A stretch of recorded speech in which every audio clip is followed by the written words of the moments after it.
తెలంగాణ శాసనసభలో గురువారం గిరిజన బంజారా గోర్బోలి భాషను రాజ్యాంగంలోని 8వ షెడ్యూల్లో చేర్చి బిల్లును ఆమోదం తెలిపి వారి భాషకు గుర్తింపు లభించే విధంగా కృషి చేసిన ముఖ్యమంత్రి రేవంత్ రెడ్డి, కాంగ్రెస్ పార్టీ మండల అధ్యక్షుడు రమేష్, ఎస్టీ సెల్ మండల అధ్యక్షుడు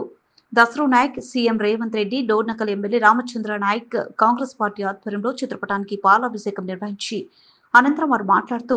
బంజారాల భాష గోరుబోలికి కాంగ్రెస్ ప్రభుత్వం అధికారంలోకి రాగానే రాష్ట్ర ముఖ్యమంత్రి రేవంత్ రెడ్డి ప్రత్యేకంగా కృషి చేసి గిరిజన బంజారాల పక్షాన నిలబడి గోరుబోలి భాషను రాజ్యాంగంలో 8వ షెడ్యూల్లో చేర్చినందుకు ప్రత్యేక ధన్యవాదాలు తెలియజేశారు. ఈ కార్యక్రమంలో ప్రధాన కార్యదర్శి రమేష్, మరిపేట బ్లాక్ కాంగ్రెస్ అధ్యక్షులు రాజశేఖర్, ఎస్టీసెల్ నాయకులు దేవిలాల్, రాజేందర్, జిల్లా నాయకులు చిర్రా సతీష్ తో పాటు తదితరులు పాల్గొన్నారు.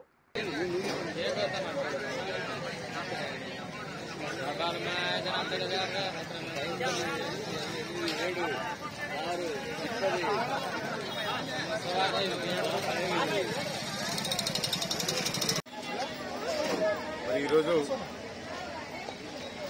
నర్సలపేట మండల కేంద్రంలో గోర్బోలి అనగా లంబాడి భాషను కేంద్రంలో రాజ్యాంగంలోని 8వ షెడ్యూల్లో చేర్చినందుకు రాష్ట్ర ప్రభుత్వానికి మండల కాంగ్రెస్ పార్టీ తరఫున ధన్యవాదాలు, కృతజ్ఞతలు తెలియజేసుకుంటూ మరి భారతదేశంలో 29 రాష్ట్రాలలో ఎక్కడ లేని తీర్మానాన్ని మరి కేవలం ఒక తెలంగాణ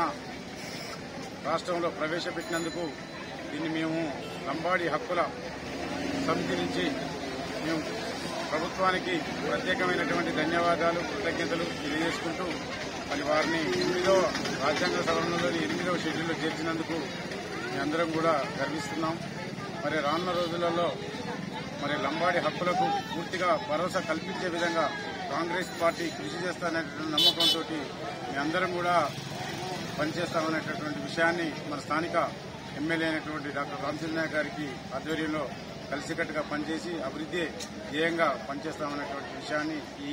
సందర్భంగా తెలియజేస్తూ మరి ఈ అవకాశం ఇచ్చినటువంటి మండల కాంగ్రెస్ నాయకులందరికీ కూడా ధన్యవాదాలు, కృతజ్ఞతలు. Thank you.